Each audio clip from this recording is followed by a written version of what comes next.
आमचंच मेशोचं पार्सल आलं. काय बरं मी घेतलं असेल आज? आमच्या शिवचा बड्डे होऊन खूप दिवस झाले. म्हणून गिफ्ट घ्यायचं होतं तर, पण एवढे दिवस झाले की लक्षातच नाही. बड्डे होऊन त्याचे 15 दिवस झाले तरी मी त्याला गिफ्टच घेतलं नव्हतं. शेवटी मी मेशोवरून त्याच्यासाठी हे गिफ्ट खास असं मागवलं आहे. तो खूप म्हणजे खूपच त्याला बघायचं आहे, कधी खोलते आणि ह्यांना सुद्धा घाई झाली आहे खोलायची. शाळेतून आल्या पहिलं गिफ्ट खोलायला बसल्या. काय बघूया आता आपण त्याच्यामध्ये. खूप दिवसापासून मागवत होते, पण शेवटी बड्डे होऊन गेला पण गिफ्ट काय आलेलंच नाही.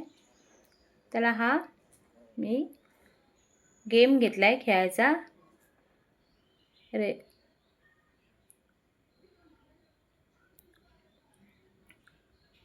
सारखा मोबाईल घेऊन असतो, त्याच्यामुळे म्हटलं हा त्याला खेळायला मस्त.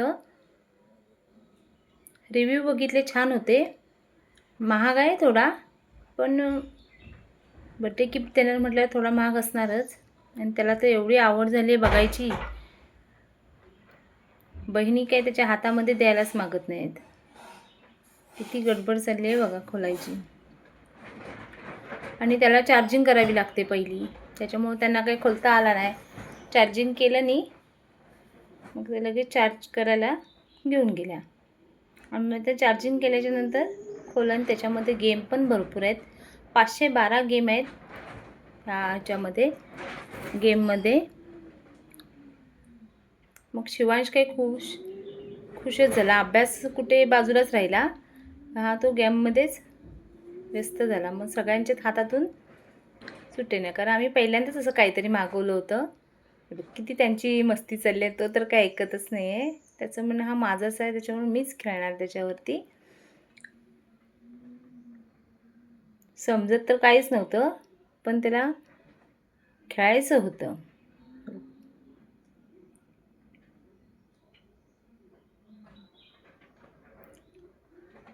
आणि जाऊ ते, मोबाईल घेऊन बसणार त्याच्यापेक्षा हे काहीतरी डोकं तरी चालेल. मोबाईलमध्ये रील्स बघण्यापेक्षा हे काहीतरी मस्त वेगळंच असं. आणि आम्ही इथे दुसऱ्या दिवशी डीमार्टला आलो होतो. खूप दिवसापासून यायचं आहे. पाऊस होता, तर पाऊस थोडा कमी होता, त्याच्यामुळे आम्ही सुद्धा डीमार्टला निघालो. डीमार्टमध्ये खूप वस्तू भरल्या होत्या. एकदम मस्त डीमार्ट खचाखच भरला होता. मागच्या वेळेला आम्ही गेलो तेव्हा एवढं काही नव्हतं, पण आता ह्या बरण्या वगैरे मस्त. पण काचेची बरणी आपल्या हातातून जर सुटली तर एवढे 159 कितीतरी 59 रुपये पाण्यामध्ये लगेचच. ते जातील. परत आपण काय भरून ठेवू ते सुद्धा जाणार. त्याच्यामुळे मी काय त्या बरणीकडे वळलेच नाहीत. आणि इथे चहाचा आम्ही ट्रे बघत होतो.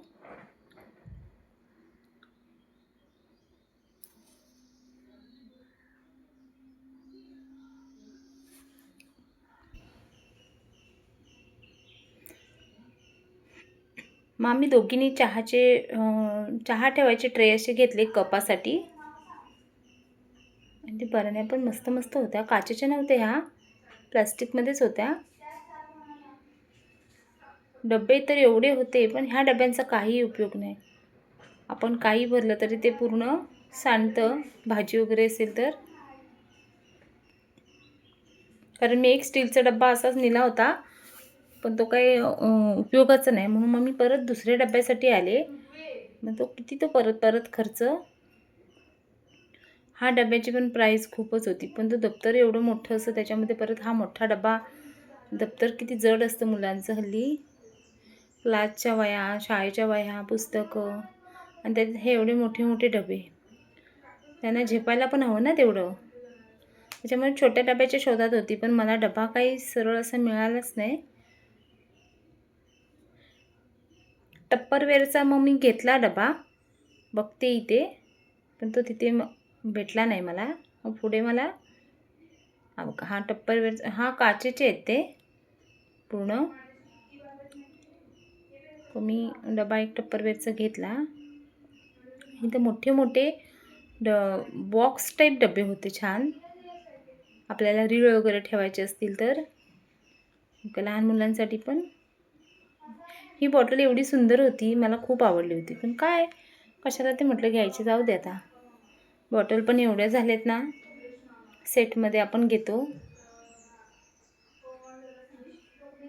मस्त मस्त होत्या. आपण गेलो डीमार्टला तेवढीच रिकामी येणार, काहीतरी घेणारच, नवीन नवीन असतं दरवेळेला. आणि इथे पर्स मला खूपच आवडल्या होत्या, पण म्हटलं आता पर्स जर मी घेतली तर मला काही घरी कोण घेणारच नाही, कारण एवढ्या पर्स झाल्या आहेत. आपण आवडेल ती पर्स घेऊन येतो. मस्त सुंदरच पर्स होत्या. माझं मन होत होतं घ्यायचं, पण कपाटात जागाच नाही पर्स ठेवण्यासाठी आता.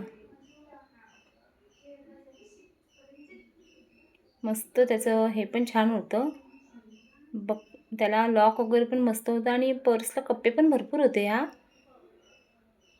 1100ची पर्स होती ही, पण छान होती. मुलींसाठी टी शर्ट आणि म्हटलं हे छोटे छोटे असे स्लॅक्स बघावे. मग आम्ही सगळं डीमार्टचं आवरून निघालो.